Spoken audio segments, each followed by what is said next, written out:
Hi, I'm Lula. If you're coming from Instagram, welcome. And if you're new here, welcome too. I'm an artist, dentist, and content creator.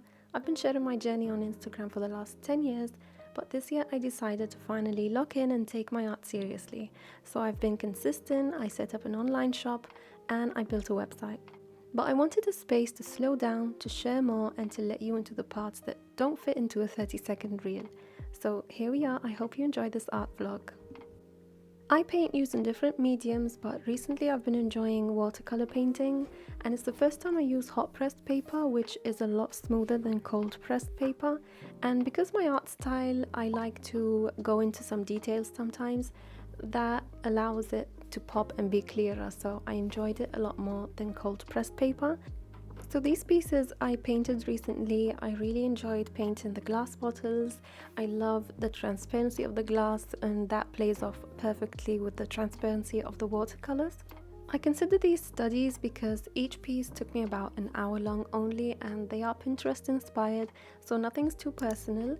I do have space for one more bottle maybe, but yeah, hopefully I'll use all these tricks I learnt for a future more interesting personal piece. A little disclaimer, none of these items are sponsored, I'm just genuinely sharing with you what I used. One important note to keep in mind: when you buy watercolor paper, always go for heavyweight paper, so I use 300 grams. When it comes to paintbrushes, I use different ones all the time, but this set is special because my husband gifted it to me and it really came in handy because I travel a lot and it's just so easy to put in a suitcase. And as you can see, there's a few fine brushes and a metal spatula, so it's quite practical for me, I'd say. I bought this paint years ago when I was studying interior design, and it lasted me so long even though it is a travel size. I love that they have so many classic paint colors in there. Could you please recommend a good highlighter pen, because I don't really like this one. And obviously ceramic palettes are always better than plastic ones. These are the watercolor pencils I use, and because they are water soluble, I don't think they are as strong as a normal color pencil would be. But I have created some pieces without water, without an underpainting. I just use them as regular color pencils. And when it comes to sketching, I always use a kneaded eraser to fade my sketch to as light as possible, because some areas the values is going to be really low, so I don't want to see the sketch peek through the painting. To take you a bit behind the scenes, I always have an art journal and a daily planner. I've been planning my days for years now, and it's really helpful in making me achieve my goals and planning my content with my social media. And I'll tell you more about the art journal in a bit.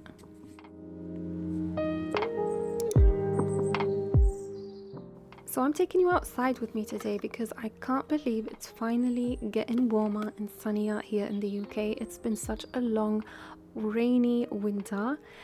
This piece is a gouache painting, and it's a very special piece to me because it's a personal one. It has a story behind it. I'll get more into it in a minute. But yeah, so I started it in January, right around the time where I decided to take my art seriously. I've run a successful business in the past, but it's completely unrelated to art, so this is going to be very interesting. I love learning, I love a challenge, obviously. So if you like art, if you're curious about starting an art business, you're in the right place. You can learn from my mistakes, and let's see where this journey takes us. So this part of the painting got a bit of an injury. I splashed water on it accidentally while watching one of the scenes in the Housemaid film. I was painting while I had it on in the background, and then something happened and I wanted to pause it, and I had my water bottle in front of it, so it splashed on it and immediately it melted the paint because it is water soluble. So definitely never doing that mistake again, and I do not recommend that film. It was such a waste of time. I only watched it because people kept on about there was a scene where the man extracted his own tooth, and as a dentist I was curious, so yeah, not a great film. And in case you're wondering what the hell I'm using as a paintbrush, it's a microfiber facial cleansing brush, and you might have tried makeup brushes in the past to paint or blend paints with, but I'm sure you've never tried microfiber. Try it if you want to get these misty, dreamy clouds in your future paintings. I was sent these Hemi gouache paints last year and I've been enjoying using them. I love the color range. They are such an easy paint to use, but definitely a bit sensitive when it comes to just the fact that it's water soluble. So I can't wait to finish it and seal it off. As you can see, I fixed the mistake. It doesn't look like anything ever happened to it.